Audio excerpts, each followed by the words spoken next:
जय माई की। बहुत से नवीन साधक यह पूछते रहते हैं कि नवरात्रि इत्यादि पर्वों पर क्या सामान्य रूप से वे साधना जो अपनी कर रहे हैं उसमें सामान्य रूप से हवन भी कर सकते हैं। यह हवन करने की जो अभिलाषा है ये प्रायः सभी की होती है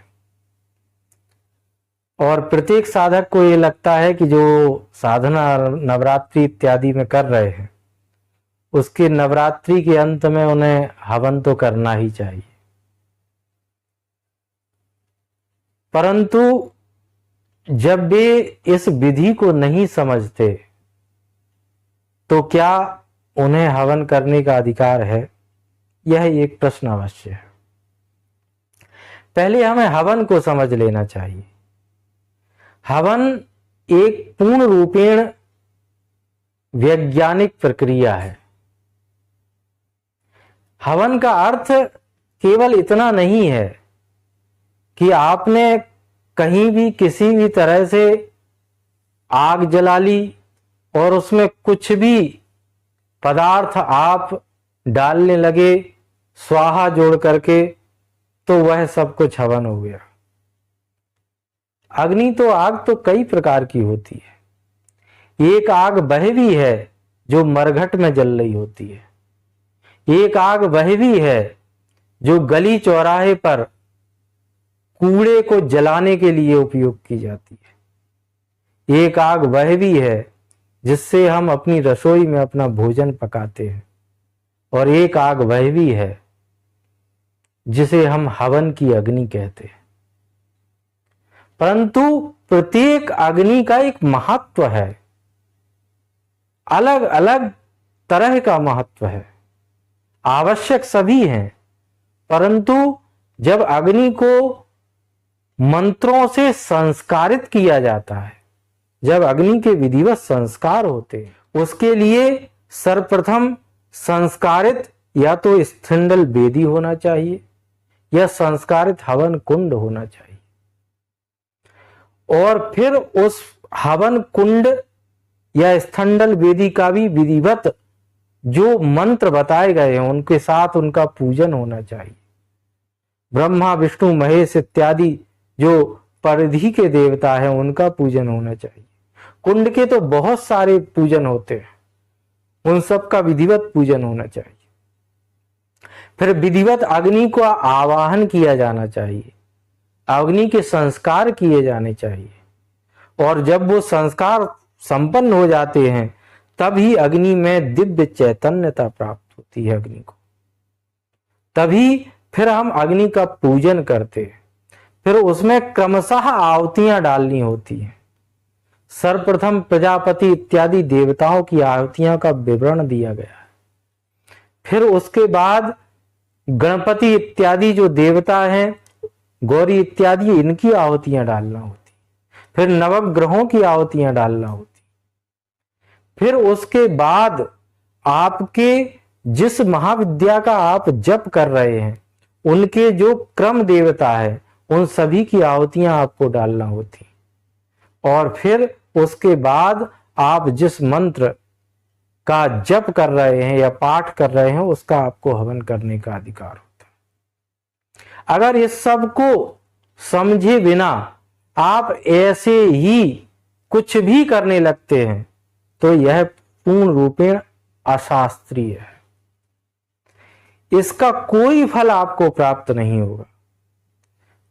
इसके विपरीत अगर आप इस तरह का अपना मन गणंत कार्य करेंगे और निरंतर इस कार्य को करते रहेंगे तो उसके दुष्प्रभाव भी आपके जीवन में आएंगे।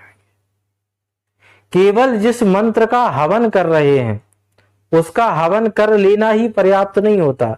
जब तक आप विधिवत बलिदान नहीं करते हवन करने के उपरांत, जब तक आप विधिवत पूर्णाहुति नहीं करते, जब तक आप बसोरधारा नहीं करते, और भी कार्य हैं जो आप नहीं करते शास्त्रोक्त विधि के अनुसार, तब तक हवन पूर्ण नहीं माना जाता। और इन सभी कार्यों को करने के लिए आपको एक निश्चित ज्ञान की आवश्यकता होती है। अगर आपको घर पर हवन ही करना है तो आपको उन पद्धतियों का अनुसरण करना होगा, उन पद्धतियों को समझना होगा। ये बहुत ही कठिन पद्धतियां नहीं है, सूक्ष्म मंत्र हैं सभी।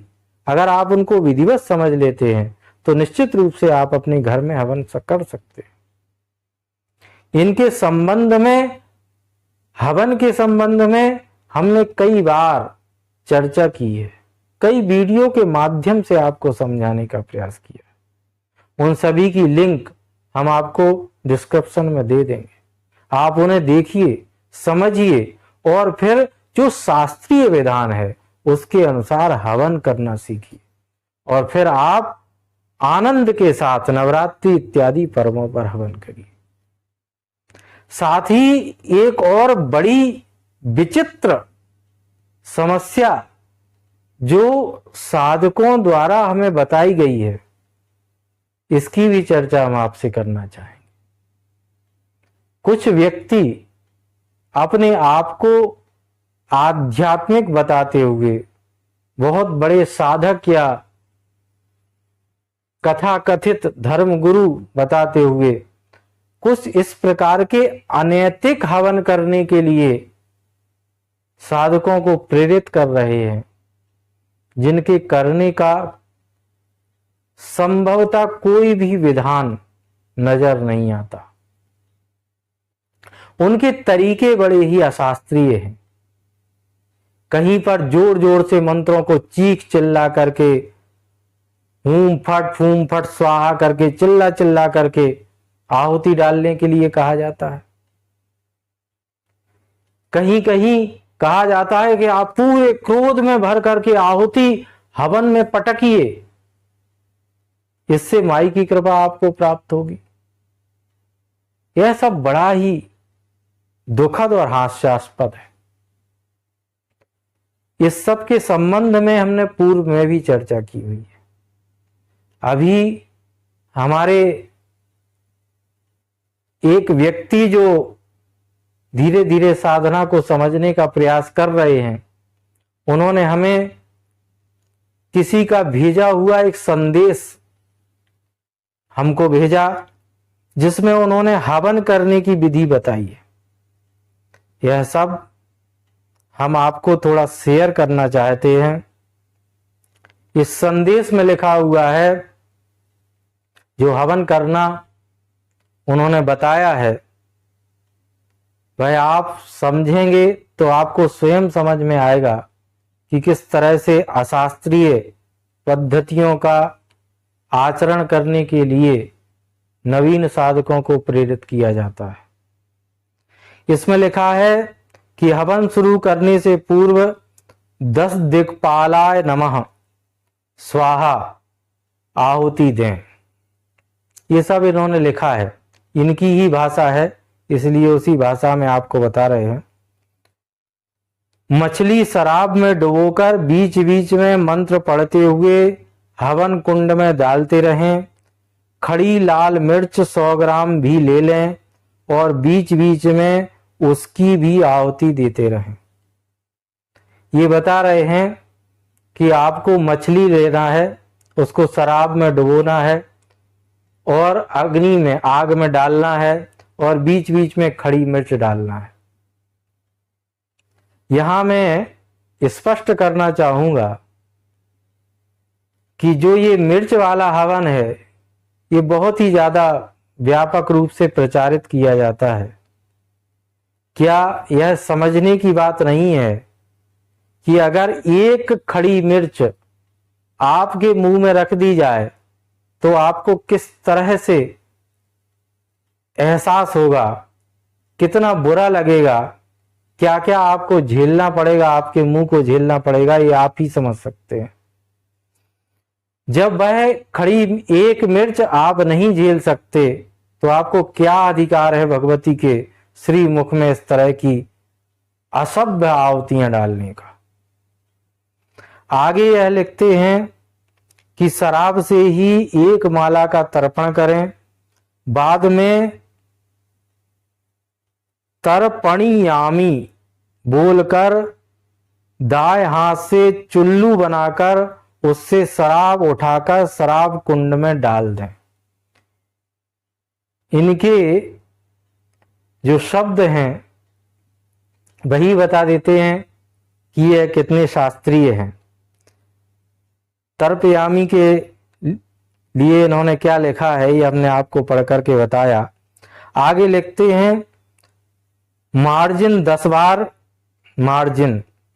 मार्जिन लिखा हुआ है, मार्जिन 10 बार फूल से शराब उठाकर अपने ऊपर छिड़कें। मूल मंत्र पढ़कर उसके अंत में मार्जियामी लगाकर 10 बार पढ़ें। और लिखा है अंत में गुरुभोज कर दें। 1 थाल खाना, 2 पीस मीठा प्लस 501 रुपए।